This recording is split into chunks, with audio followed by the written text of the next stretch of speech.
ស្គាល់លីឡុងអំពុល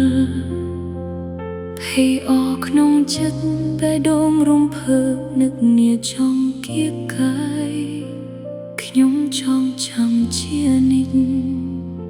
មិនភ្លេចស្រមោលស្នេហ៍ចាប់តាំងពីថ្ងៃ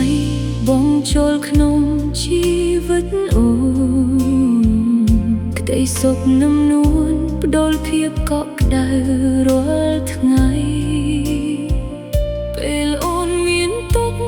បងតែងជួយថែប្រណីមិនទុកឲ្យស្រីចំបែងឯកាអ្នកឯងស្នាមញញឹមបងនឹងកែវភ្នែកលាក់មុនស្នេហ៍ធ្វើឲ្យអូនប្រែលងស្រឡាញ់ក្នុងចិត្តអ្នកឯងចរិតល្អឯងនាំឲ្យអូនគោរពស្ញែនៅក្បែររៀមរាចិត្តស្ងប់សុខឥតមានម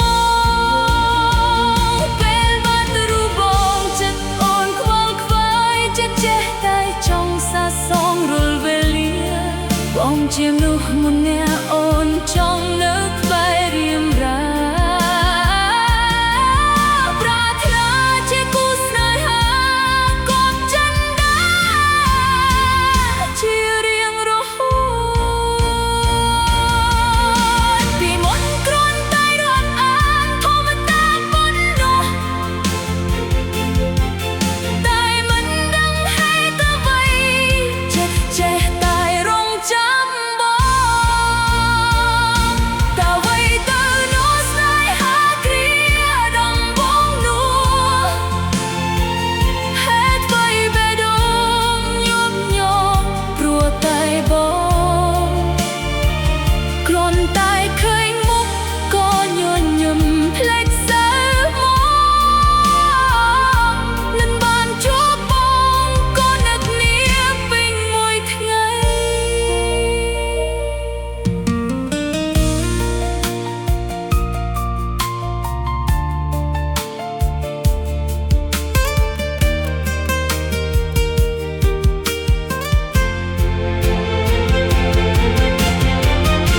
ទាំងបងគ្រាន់តែលួចស្រឡាញ់ក្នុងចិត្តស្ងាត់ស្ងាត់អ្នកឯងលួចគយគុនមើលញញឹមអ្នកឯងមិនហ៊ានស្ដីចង់មានអ្នកយល់ចិត្តចេះថ្នាក់ថ្នមប្រណីស្រមៃចង់បានគូស្នេហ៍មួយដ៏ស្មោះត្រង់ផ្ដល់ការគោរពផ្ដល់តម្លៃមិនប្រែបងយើងកាន់ដៃគ្នាឆ្លងឧបសគ្គដោយទំនុកចិត្តថែរក្សាស្នេហ៍ពិត